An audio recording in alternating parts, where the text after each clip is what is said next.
All right, here we go. Graphing using asymptotes. We look at secant, cosecant. Okay?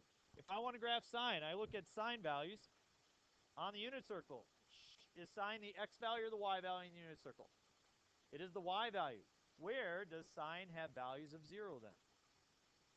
Along the x-axis. So at 0, at pi, at 2 pi, so on and so forth. So where is sine equal to 0? Things like negative 2 pi, negative pi, 0, pi, 2 pi. Spots like that, sine is equal to 0. Well, that's interesting to us because what is the reciprocal of sine? He said the same thing during second hour or third hour. So I'll ask it again. What's the reciprocal of sine? Cosecant. Thank you. The reciprocal of sine is cosecant. All right? So here's your second one. Okay? We'll try again. What is the reciprocal of 0? Undefined. So wherever sine is equal to 0 is where cosecant is undefined on the parent function graph. So it will be undefined for those values. Negative 2 pi, negative pi, 0, pi, 2 pi. And if it's undefined, that's where we're going to draw vertical asymptotes through it. So when I graph cosecant of x, I don't start by graphing cosecant. I actually sketch a graph of y equals sine of x. And I know the parent function for sine of x has an amplitude of 1. And I know it also has a period of 2 pi. So I'm going to mark that off. Remember when we started out, I told you that if you know how to graph sine and cosine, then you're going to do fine with graphing the more difficult ones. But if you don't know how to graph sine and cosine, then graphing secant and cosecant will be nearly impossible because we start by graphing sine and cosine. So every once in a while I have a student in class who didn't fully understand the graphs of sine and cosine. Sometimes they end up getting it when they see the graphs for secant and cosecant because it's a nice review. Where does sine start? 0, and it will start by going up to 1.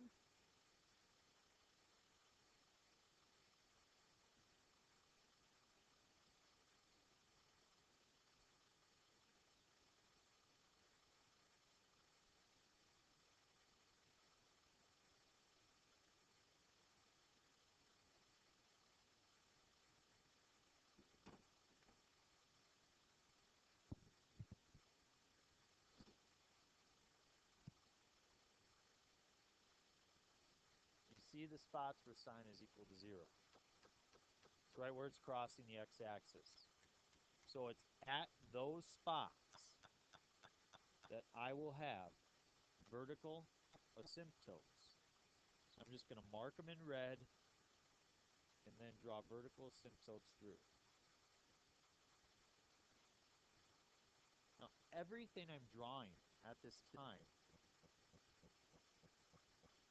is not the graph of cosecant of x.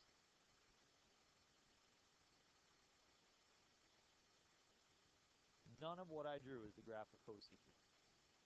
It is simply the work required to come up with the graph of cosecant. Are you ready to put on your intense thinking caps for 1 minute and 42 seconds? All right.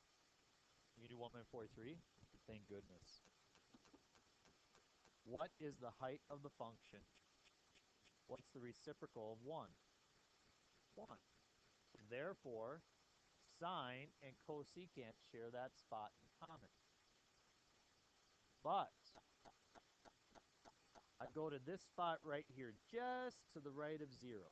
Is that a really, really big number or a really, really small number? What's the reciprocal of a really, really small number? A really, really big number. So I just drew all the reciprocal values of that green graph between 0 and pi.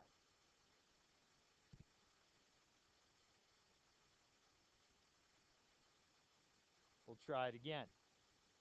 What is the reciprocal of negative 1? Negative 1.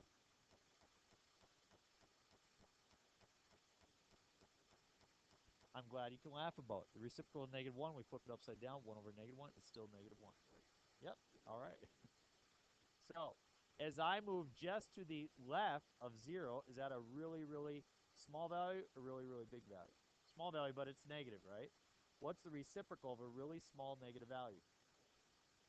Exactly. So you can see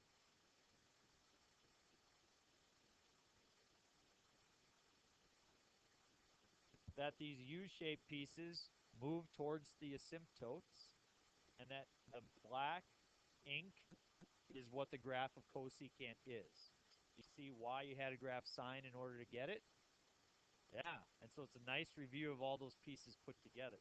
Now take out your calculator because the fun's just beginning, folks.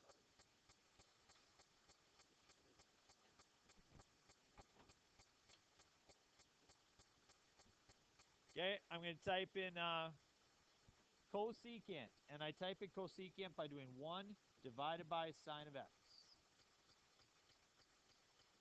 Mode, radians, window, -2 pi, max, 2 pi, scale, pi divided by 2.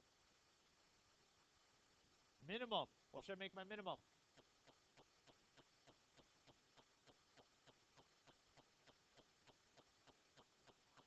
If I make it just -1, I won't see much of the graph, so I'll make it, say, -2. -5 would be fine as well. That's pi over 2. All right, so what I'm also going to do, because I'm kind of a math nerd, and I think it's really fun, I'm going to type in sine of x, which was kind of that skeleton ghost graph, and I'm going to even make it dash, so it'll show up just like I have here. And now the exciting reveal.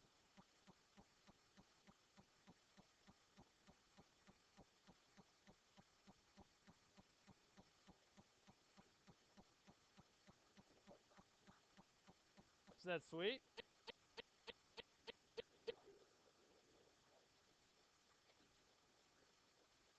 Oh, yeah.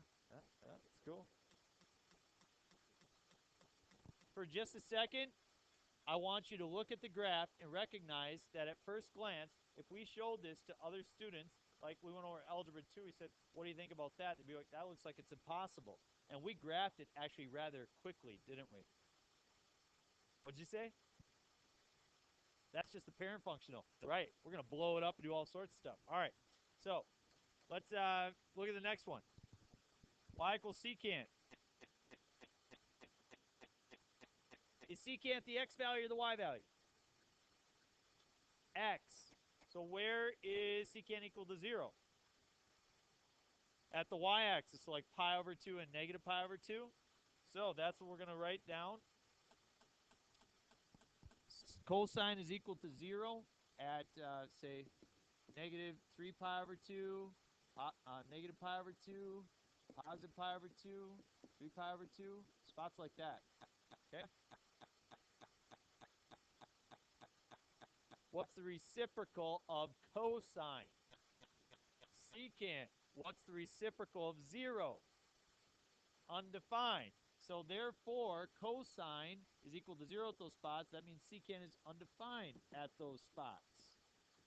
So just like we said before, we will have vertical asymptotes. Woohoo! Good stuff. Instead of graphing y equals secant, what do you think I graph? Y equals cosine. That serves as the basis and structure for my graph. Why do I mark 1 and -1 in the middle as opposed to the top? Yeah, you got to be able to see the top and bottom of it all, exactly. So I'm going to mark off 2 pi, -2 pi. I'm going to put on my seatbelt because it's going to be a fun ride.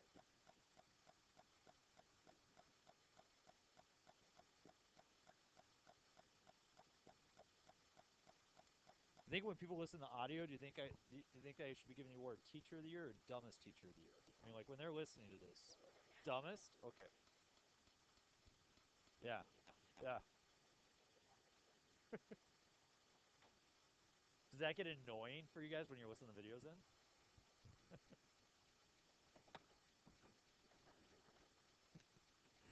All right. Where do I start? 1.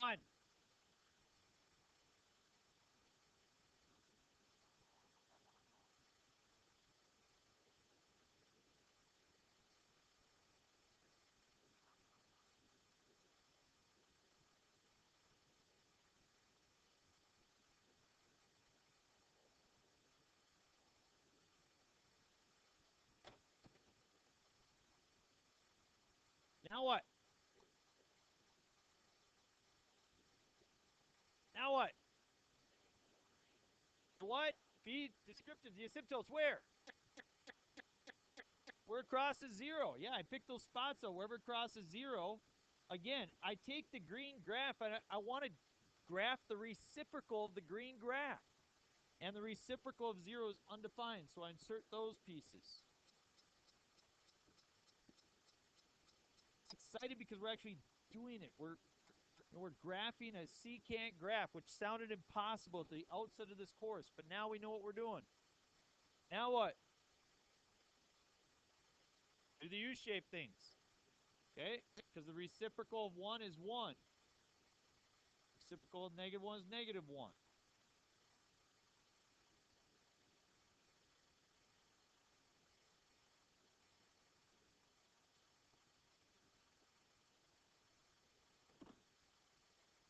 What do you mean? Like, go... Yeah. How else would it go? I'm trying to think of the alternative. Like that?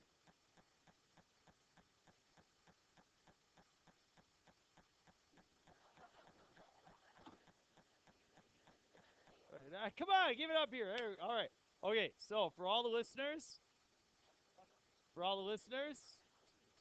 you don't have to really think about it. You just plot the point and throw a horseshoe on it. Yeah, all right. Yeah. Excellent description.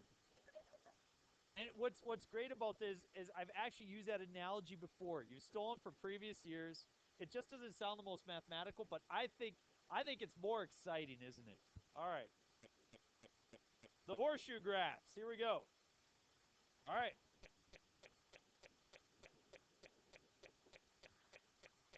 What do I graph? I don't graph 2 cosecant. What do I graph? 2 sine. What's the amplitude? Those. Spanish for 2. Period. Period. 2 pi. 2 pi divided by b. So we're back to that formula for the period. So sine and cosine and secant and cosecant are 2 pi divided by b. But tangent and cotangent are just pi divided by b. So divide it up.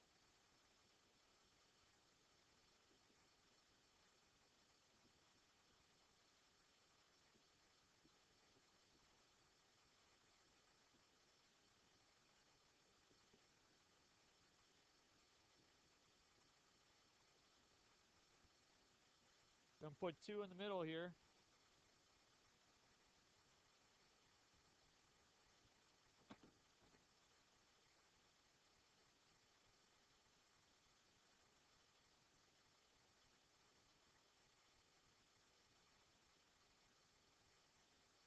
Well, I'm wondering what to do. I have no idea. Are you sure?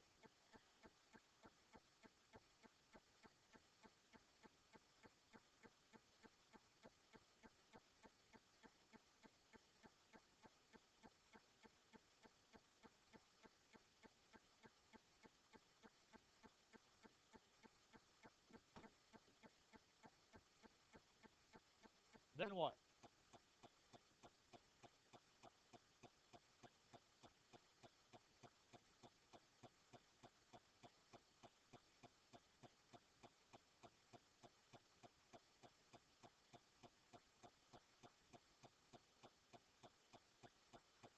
What next, Evan Tavis?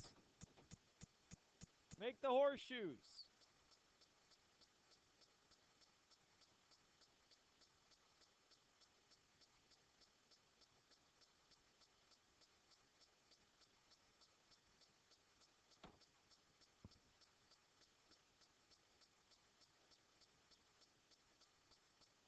Okay, where do we start?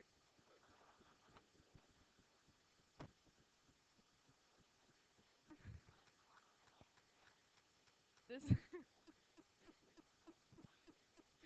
I'm not gonna write that. I'm not gonna write that. Okay, wait, where do we start?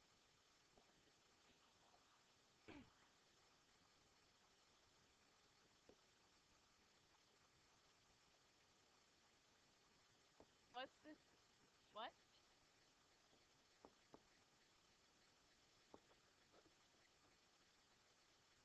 You might think this is Mrs. Nelson, but it's not.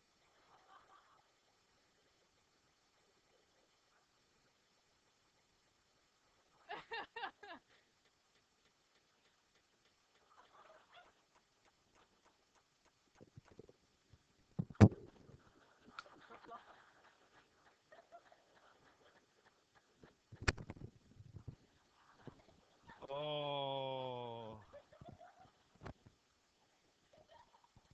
All right. Did she try to do an impression of me? She pulled a Tanner Bell Richard. She was Mrs. Nelson. Think you're big time. Well, I know she's better. That's the only way the world goes around if I say that.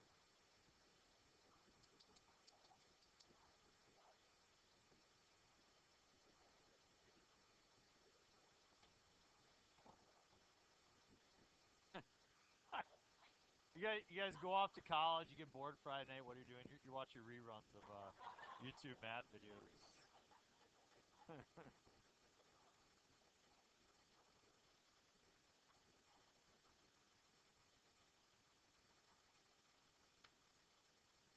All right. Okay. I got vertical asymptotes, and then I got my horseshoe shapes.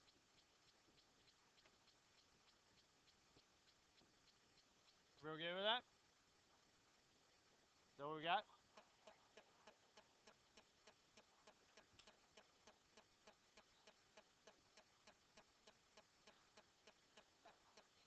All right. What happened? What happened? Okay, so that's a thank you for saying that because that's the important piece. So you gotta start at -3 because it's cosine. Cosine will start either the maximum value or the minimum value. If it's negative, we're gonna start at the minimum. But just leave it and write oops. Okay, there you go. Okay, let's put everything together into one basket and try it all with one problem. Okay, so we will do a vertical shift of what? 2. I have an amplitude of 4. So, what will be my maximum value? 6. What would be my minimum value? -2. So, what I'm going to do is I'm going to put 6 right here. I'm going to make each tick mark 2. Because from 2 you go up 4 to 6, and from 2 you go down 4 to -2. Nope. So you take that vertical shift, which is 2 units. So I've drawn my axis right through there. We're going to go up 4 to 6 and down 4 to -2. What'd you say? You got to think of the vertical shift first, up 2, then from that point, up 4, down 4. That's a mental image you got to pick up in your brain. Now, I have a period of what?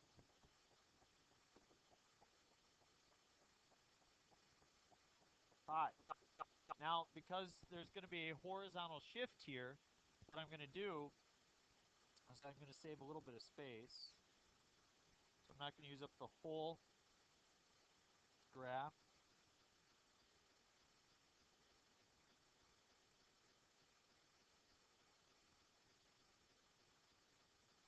I just fit it in.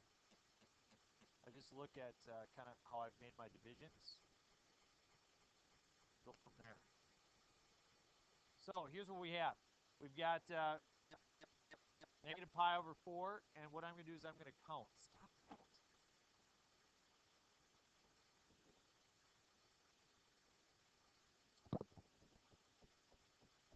let's count.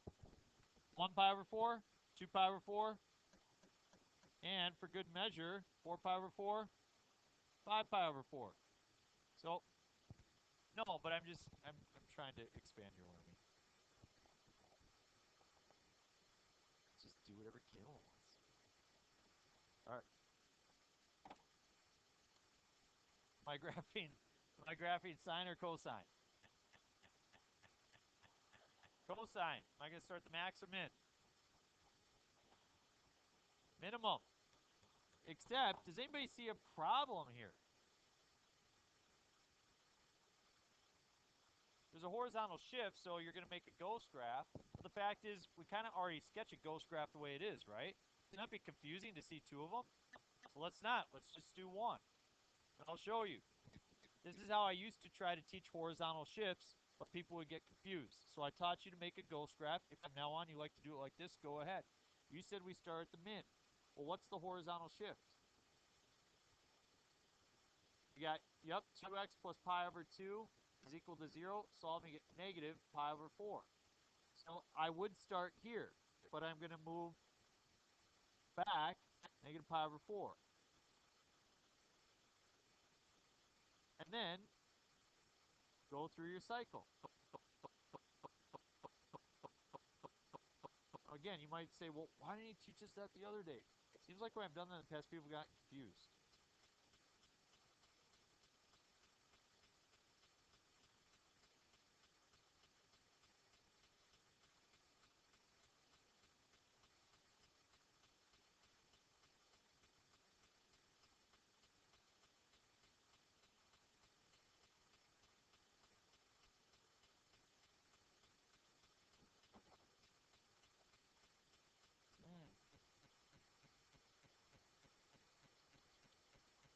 Now, I would draw where this crosses over 0, but I got to refine what I stated earlier.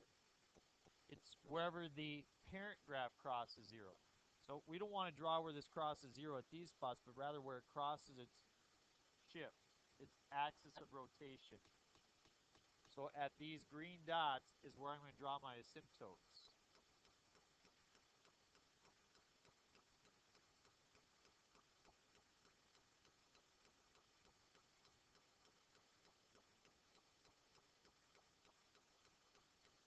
Where it crosses the horizontal shift, not where it crosses 0. I'm sorry, not the horizontal shift, the vertical shift. Horizontal axis of rotation.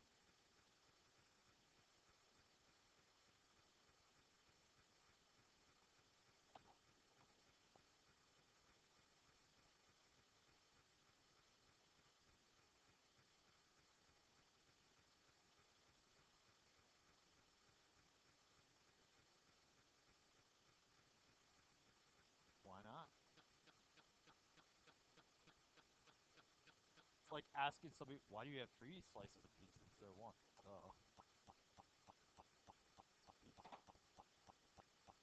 Stop. Okay, so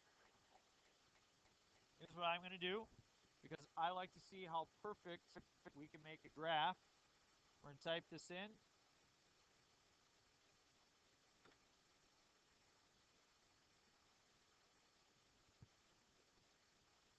Yep. Negative 4 divided by cosine of 2x plus pi divided by 2. Then plus 2. Okay? In my window, you can see that I'm working within a range of negative 3 pi divided by 2, positive 3 pi divided by 2, tick mark every pi divided by 4, a y minimum value of negative 12, maximum value of positive 12, tick mark every 2, and I will even show, no, I don't want to show the other one there, I'm just going to graph it.